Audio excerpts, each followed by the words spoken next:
Hello, good afternoon, everybody. Once again, thank God it's Friday. Thank God it's Friday. We are some minutes gone into today's episode of Covered Weekly Webinar with the topic recruitment process defects. Okay, so right now, because our time is fast spent, we would be starting off.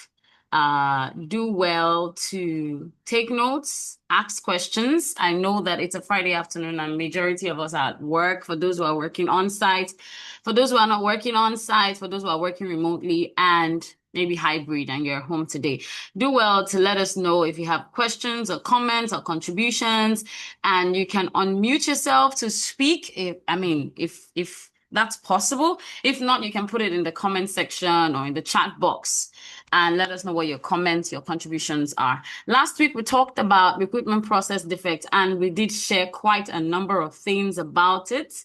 I remember the time was too short for us because there was a lot we had to discuss, we had to share, we had to learn.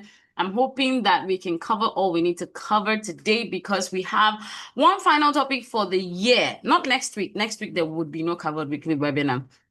But the upper week, we will have the final webinar for the year. And I'm hoping we can wrap up today's session or this topic. Yeah, to wrap up this topic with today's session. Okay. All right. So let's go quickly into a recap of what we talked about last week.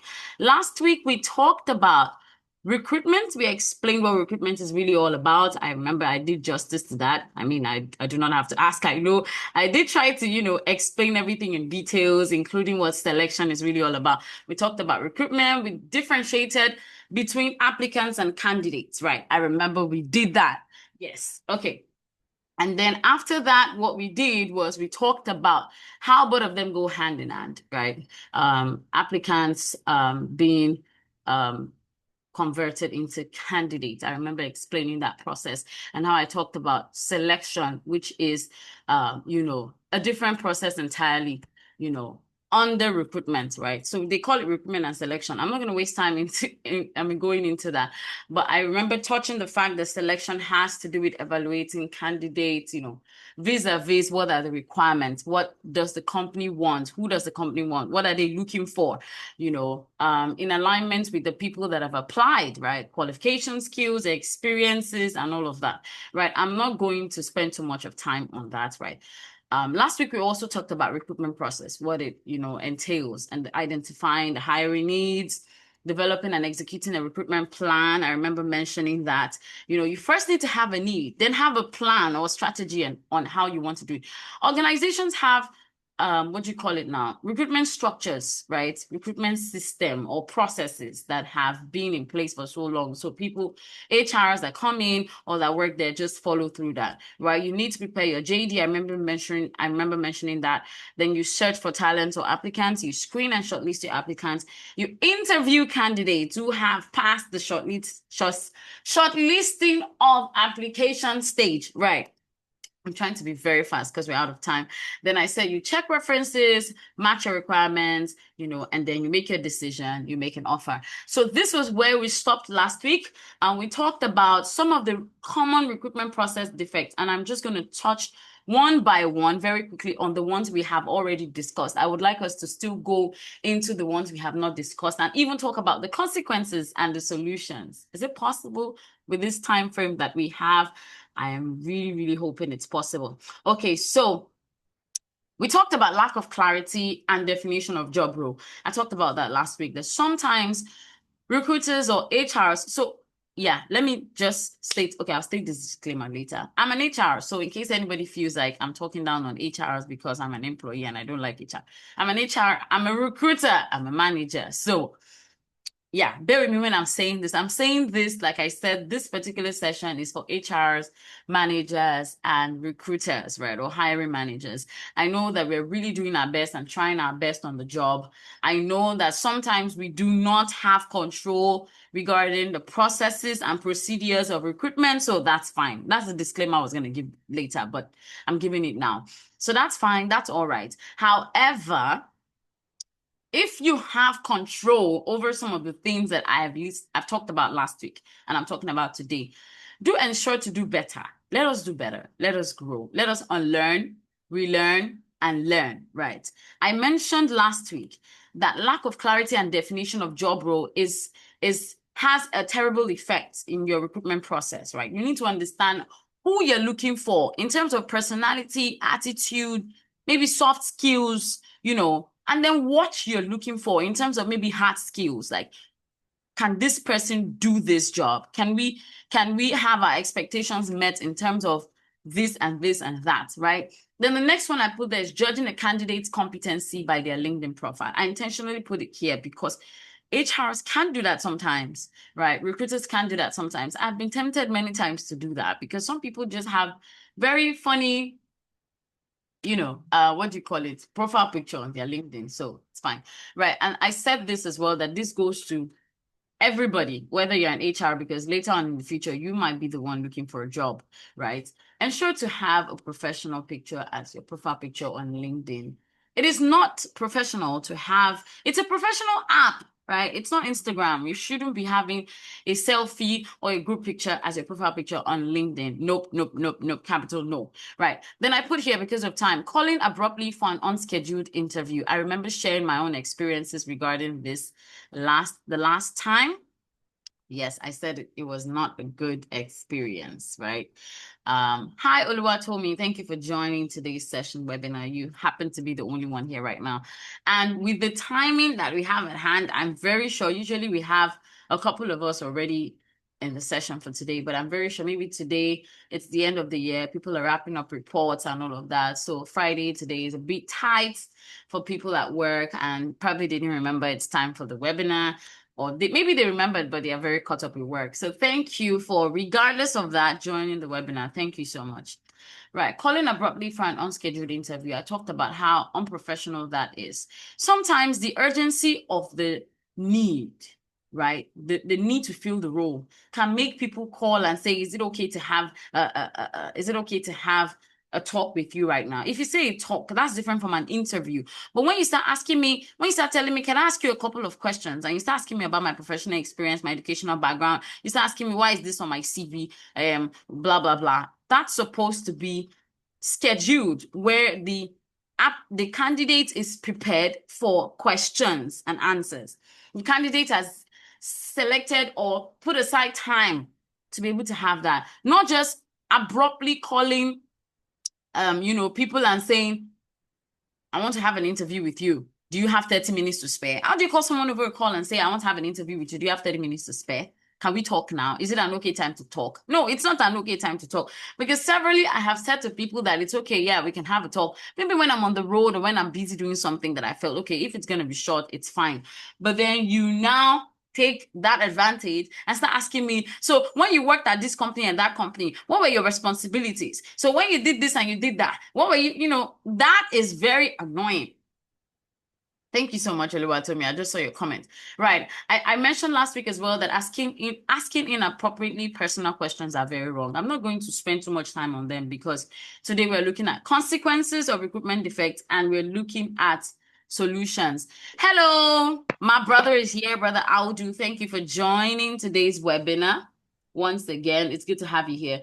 And David, my friend, is here as well. Like I said, I appreciate you guys. Oluwatomi, David, thank you for joining because I know today is a very busy day. Fridays are busy and all that. Yeah, but we thank God it's Friday. I also mentioned bias and unfairness in terms of neglecting diversity and inclusion, right? You shouldn't be recruiting and putting only Yoruba candidates on. Like, what's that? That's kind of unprofessional, right? You're looking for who can do the job, not really who is dark or who is fair or who is Igbo or who is Yoruba, right? So we also talked about ignoring soft skills and cultural fit, right? I talked about that last week, right? You shouldn't only be focused on who can do the job. You should be focused on the kind of personality that you are looking for, who has the attitude to work, who has a positive attitude, right? That's what we're looking for. My dad is on here again, like last week. I tell you, this means so much to me because I know Fridays can be a lot for everybody. I know what it means to be working in the office, joining a webinar, and with the kind of position he holds. I'm so grateful that. Thank you for joining. Thank you, David. Thank you, guys. I know I've appreciated you before. Let me not take another time. Thank you for joining. So last week, yeah, we talked about that, right? Not ignoring soft skills. Amen, Daddy. Thank you. I just saw in your comments. We must pay attention to hard skills. We must pay attention to soft skills equally, right? Are you looking for somebody who would be able to work under pressure? Not any small pressure. You know, Gen Z these days say, I cannot come and kill myself. How much are they able to pay me in that company? It's not just 150. And Monday, Tuesday, Wednesday, Friday. So every time they will say submit task, you know? Right. You don't want to employ someone like that who is not excited about what they do, people who don't have passion for what they do, and it's as if you are disturbing them all the time. You are giving them a task that they're being paid to do. You know, I have seen people like that in organizations. I've worked with people like that before, right? So you want to know the kind of person you want to employ that is paying attention to soft skills, to even personality skills. And then we talked about, so I think this was where we stopped last week, right? And today I'll be continuing on overly long hiring process. This point is a very big point for me. You know, recently I was supposed to do an assessment for a particular role, a particular job. And I tell you, I was on it for like 3 days. Like the questions were so long. It was about maybe 3 pages of questions, not answers. Section one, assessment section one was like question 1, 2, 3, 4, 5. Then assessment question 2 was like question 1, 2. So if I was going to do that assessment, it would take me like maybe a week if I was going to do it well without using maybe ChatGPT or anything. And they only gave me 2 days. No, they gave me like, let's say today, and I was supposed to submit like next tomorrow, like Sunday. Right.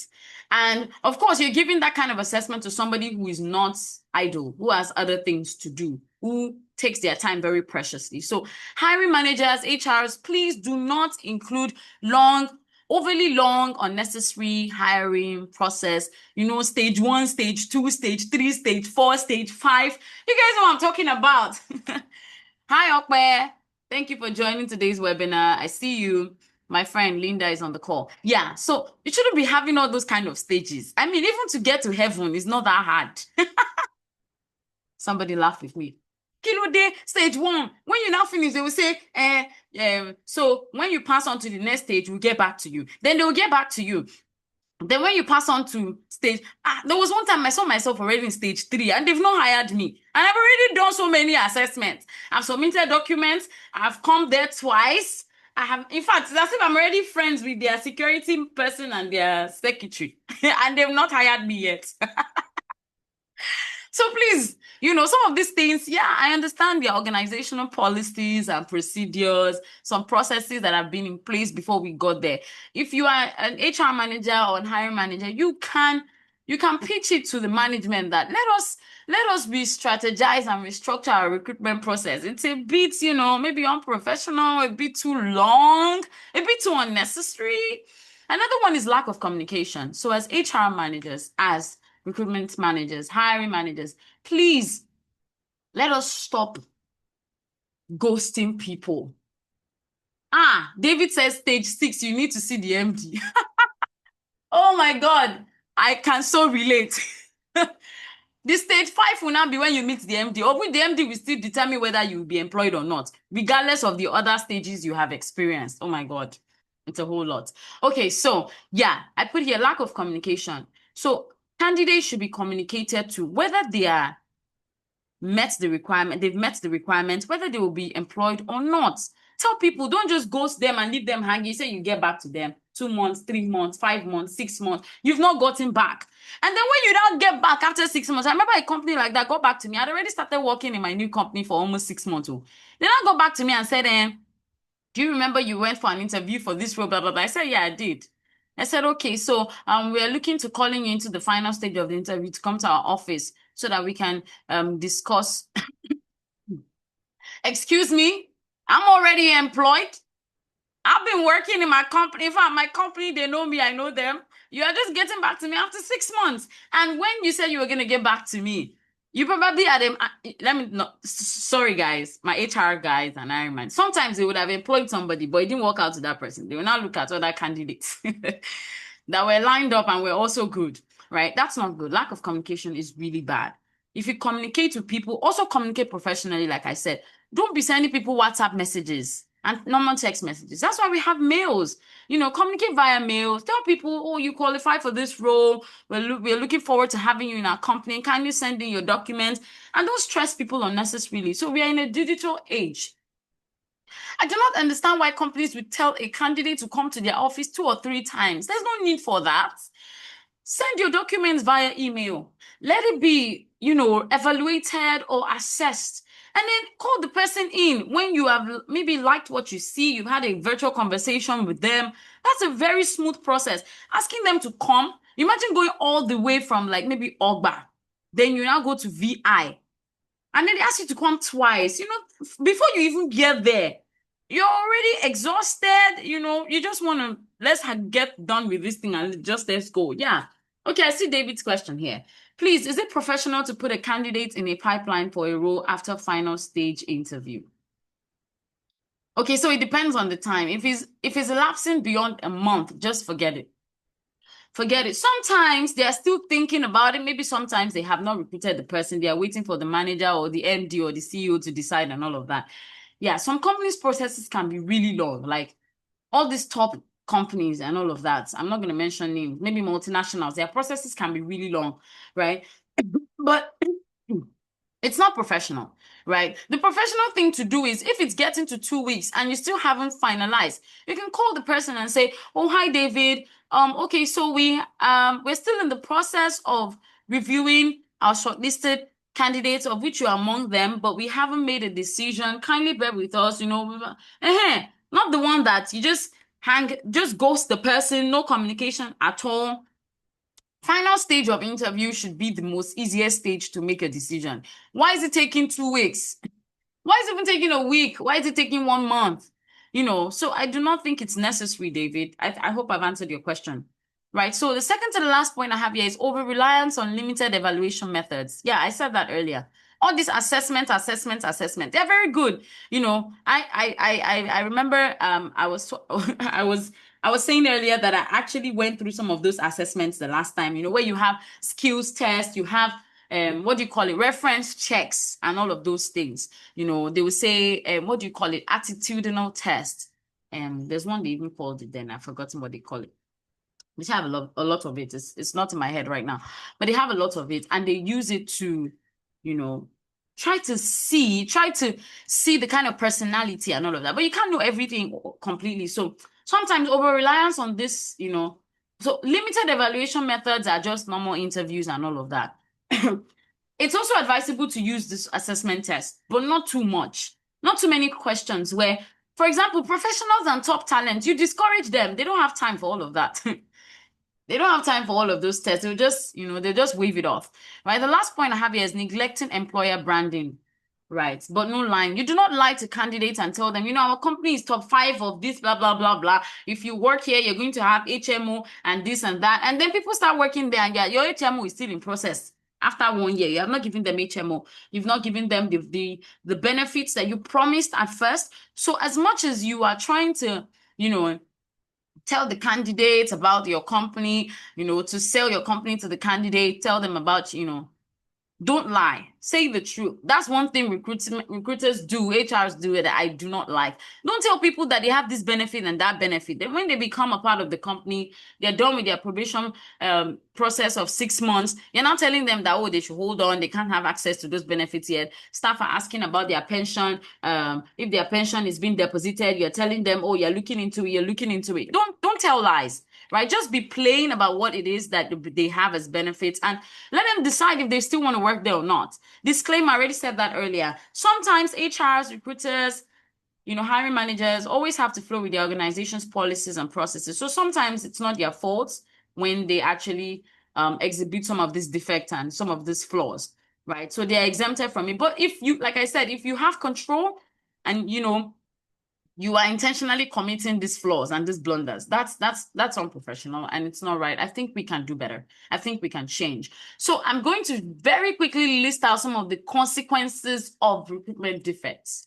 As much as they look like it's common, right? And that's how they do, that's how they do. Some of these things have consequences that maybe we have seen in our organizations, but we don't know how they got there. Now you know how they got there. First of all, loss of top talents. Like I said, professionals and top talents that you're trying to recruit into your organization, they don't have time for long assessments, aptitude tests, skills tests, clinical tests, 5 stages of interview. They don't have time for all that. So you're going to lose top talent. You're probably going to be employing the wrong candidates at the end of the day. Right. Hi, Faith. Thank you for joining. I'm going to acknowledge you because you always try to join regardless of how busy work is. Thank you as well, Tolu Walokwe, for joining. Yeah, I don't know if I got that name right. Yeah. Thank you, Tolu, for joining today's episode. Right. So you lose top talents when you unnecessarily, put in place things you should not, and things you should, you're probably ignoring them. Right. So lots of top talents. Hiring the wrong candidates. I said that earlier. Right. High employee turnover. What happens is that people start to leave your organization after working for 3 months. If you do not go through professional and right recruitment processes, what happens is that you employ people that after 3 months and 6 months, they're jumping from your company to another company. Either because you told a lie, or either because some of these things that I explained earlier to us, either because you judged them wrongly, you thought they were going to do the job, but they're not the type to do the job. Either because you ignored soft skills, personalities, personality traits, and you just focused on hard skills. Either because you were biased and unfair in terms of who you selected at the end of the day, or, you were asking inappropriate questions instead of asking appropriate questions. Some of these things, you end up employing somebody you're not supposed to employ, somebody who can't come and kill themselves, somebody you have to beg to do the task. For that, the task that they are being paid to do. At the end of the day, you have high employee turnover. High employee turnover means people start to quit before even working for such a long time. They are not dedicated, they're not committed. You have to beg them. You hire the wrong candidate. I said here, increased recruitment costs. Your time, your energy, your resources have been wasted because you now have to start the process all over again. If you did not find anyone as good as they are when you're employing them, you have to start again the entire process. That's a lot of time wasted, a lot of resources and energy wasted. Right? Then we have reduced organization productivity and employee morale. So I personally know a company that I've worked before that up until now, they haven't been able to fill in the roles of people that have been disengaged or they have left the work. They have quit. They haven't been able to fill up those roles. And I'm not talking 3-4 roles now. So it's like less staff are in the organization. Employee morale is reduced. People are no longer as productive as they should because maybe if there was one person to assist me in this work, I'll be able to meet up with deadline. But now I can't meet up with deadline because you haven't filled up a role and I can't do all of the work. You see what I'm talking about? So some of these consequences, they are not so loud, but they are eating deep into the organization at the end of the day and eventually. We have legal and compliance risk. So if you tell lies, in your contract, employment, letter, you tell lies about your organization, you make people sign on things that you think they didn't see. Eventually, when they see it, there's a risk of you probably going to court or being legally charged. Don't tell people, let me mention one of the ones I know that, sometimes it's very common. I know that they'll say, there was one employment contract I got once. I remember I had to send it to my elder sister because, she studied law and all of those things. She knew. I'd send it to her and there were things I didn't see that she saw. So since that was years ago, since then I've been very meticulous about checking details. So all of the benefits they said I had, I was very excited about it. But there was a clause that those benefits are only employable to me after I've worked there for a year, which means there's a probability that I might be disengaged before the year ends. Because the KPIs they listed were way overboard. But I was just excited about the fact that they said this expenses, this allowance, then you have access to this, you have access to that. So some of these things can lead to legal or compliance risk. Then I have here again, increased L&D cost. That's the same thing as increased recruitment costs, right? You have to start training the people that they are not even qualified just because you're not able to employ top talent. You lose top talent. So anyone you see, because of the urgency of the need, you employ them, then you have to start training them, and all of that and all of that. It's a whole lot of costly process that you don't want to go through, right? The negative employer brand. Once you commit some of these recruitment blunders and flaws consistently, or that is the way the organization does, people will tend to know you for that. I remember one company then that I was really, really attracted to, and I was like, somebody just told me that, and I just don't try it. Oh, that company is not as just because they have a fine building and fine this thing. Hey, people are suffering in there. Employees are not being, treated as priority. The way the person listed everything, it said, when I wanted to work there, one of my friends too, when doing the interview, they were saying this, they were saying that, but people that were working there were telling us that that's not how it is. So eventually, if you do not have what do you call it, a professional, effective recruitment process or strategy, eventually you think it's just between the four walls of the organization, but it will leak out. People will get to know, and that's going to tell on your employer brand. It's going to be really bad. Your organizational brand is going to be terrible. People will tend to know you, and then you think that everybody sees you as up there, but some people see you as unprofessional. Some people would even see you, some candidates will see you as a place they never want to work. Like me, I have some companies in my head that I don't want to work there, no matter how nice or how fine it is, right? David is asking a question here. He said, regarding recruitment, is there a law or standard to recruit only first and second class graduates? No hope for third class. Okay, so some companies do not put these requirements there, but we have some who are putting it there. They say OND or HND. How do they put it again? I don't know how they put it. I don't. Do I put that as requirements? Just put degree in this and other related courses or something, bachelor's degree, HND, and all of that. So I do not know about first class or second class. Do companies still do that? Yeah, some companies, I saw ones, they said preferably 2-1. In your degree grade should be preferably 2-1. I do not know, but so I do not want to say that that's wrong. I think that that's just the organization's policy regarding recruitment for that role. They want somebody who is probably first class or second class, of which, if you ask me, I don't think is necessary, because a third class might be able to deliver on the job much more values than a first class or second class. You see this first class and second class, the debate is not for today. Some people read so much at school because they like the prestigious, feel of it. They like the awards. They want to make their parents proud for the school fees they paid for them. Some people struggle, like me now. I won't even lie. I struggled for that first class. At the end of the day, even when I was doing my master's, I was like, I must. As much as I enjoy the HR course, but that was the first time that I would enjoy reading and studying so much compared to when my undergraduate, where I did history and international studies and all of that. And I had to read because I needed to understand it to be able to do the exam and the test and all of that, right? So, yeah, I do not want to say that, but who knows? First class and second class or third class doesn't mean somebody can't deliver on a job. That's the only thing I'll say about that, David. I do not know what companies' policies hold in terms of everybody has their various policies. So let's go quickly into the solutions. We do not have time. Some of the solutions, I have shared them while discussing the recruitment process defects, right? Clearly, have a clearly defined JD for HRs, recruiters, managers, right? Have a clearly defined JD. What kind of person are you looking for to do this kind of job?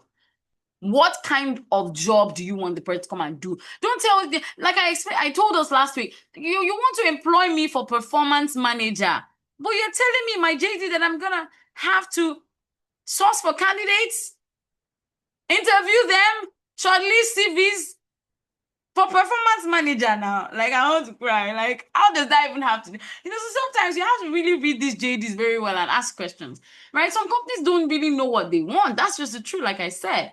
So you need to ask questions so that you help them know what they want. You help them to even know whether it's you they really want or someone else. Like I told somebody one time when I had to email them, I'm sorry, the job description, the job duties, and the KPIs you have for this role, they do not align with my skills and expertise, my area of excellence, which means, in other words, if you employ like this for that role,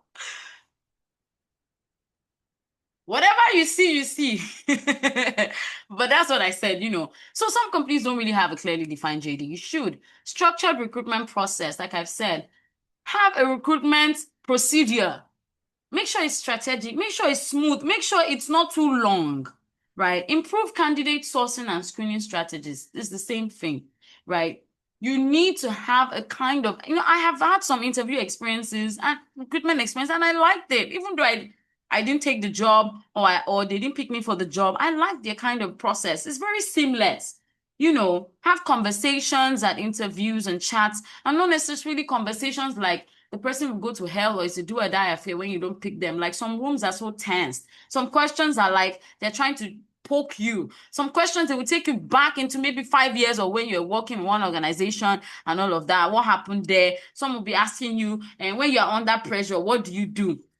There was even one question. If one of your colleagues slaps you now, what will you do? Like, why should somebody who is sane just come to me and slap me for no reason in an organization? Like, because you're trying to test my personality. I mean, there are better ways and better strategies to do these things, guys. Guys. Training for recruiters, HR. Yeah, recruiters, HR, the HRs, hiring managers, they need training. I'm still training myself to be better. Sometimes I watch some videos, sometimes I read up on some things about HR, because I have passion for it. So I read up on them. I watch videos on them. So because we need to unlearn, like I said earlier, we need to unlearn, we need to relearn, we need to learn, right? The old ways is not the way right now. Next is continuous refining of strategies based on real data analytics, right? You should track your metrics, right? Track your metrics, your time to hire, your cost per hire, your quality of hire. What did I say? Time to hire, cost per hire, quality of hire.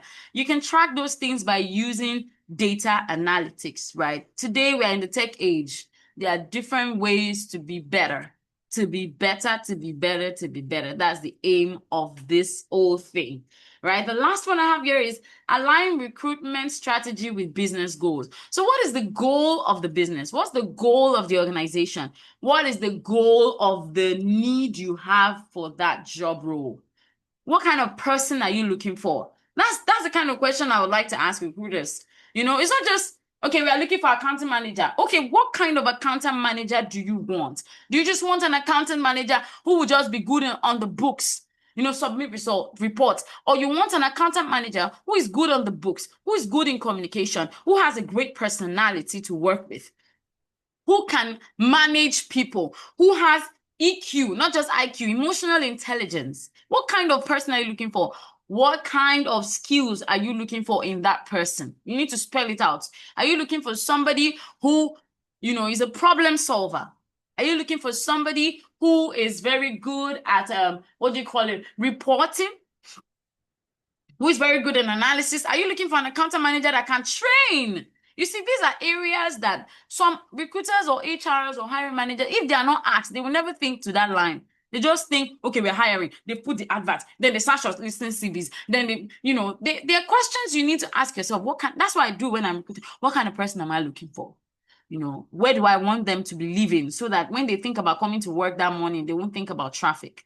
Do I want them to live close by? Do I want them to, live anywhere they like, so far as you make it to work? That's all that matters. So these are questions to be asked. So aligning recruitment strategies with business goals. I do not know if you have questions at this point. I would like to take questions. I've been taking David's questions, at least 2 questions throughout the session, or contributions. Please contribute. I'd also like to hear from you. I'd like to learn from you.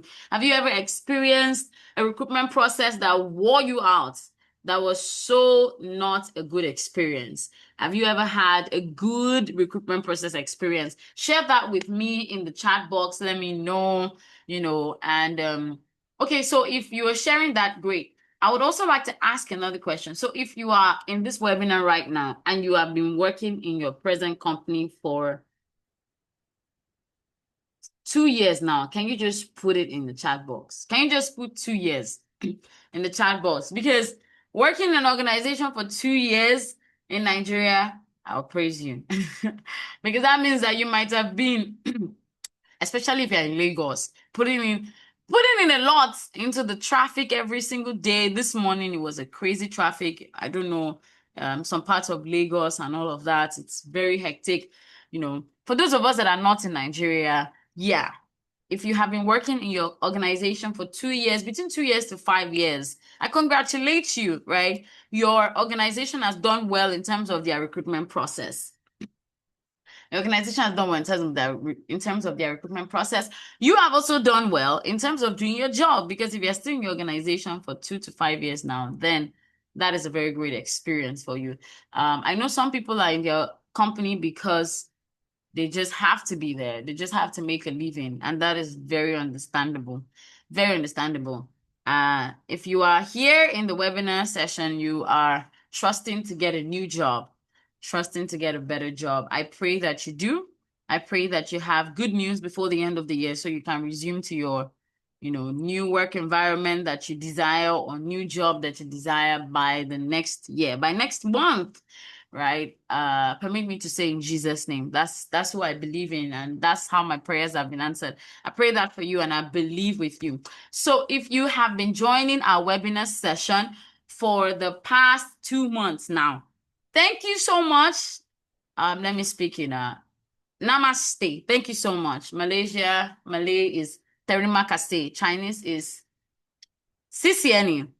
Right, Yoruba is Eshe o, Igbo is Dalu o, Hausa is what's that? Nagode. Thank you so much for joining us this far. My friend Okpe Muyi is not here as well. David, you guys have been fantastic, joining way from the moment I started this webinar. I'm so grateful. And I'm grateful as well for my dad, who's always supporting, trying to join in between work. I'm grateful for the other people that have joined that don't know me. I don't know you. I'm sorry, but I really appreciate you. If you haven't been following us on social media, please kindly do well. My name is Ola Jesu, Gloria Alechenu John, right? And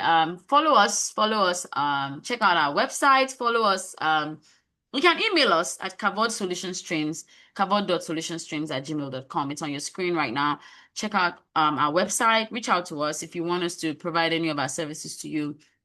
Follow us on LinkedIn, guys. Follow us on Instagram as well. Thank you so much for being a part of today's webinar. Do have a fantastic rest of today and a fantastic, wonderful weekend. Bye. Bye, guys. Let me see the bye in the chat box before it ends. Bye, bye, bye, bye, bye.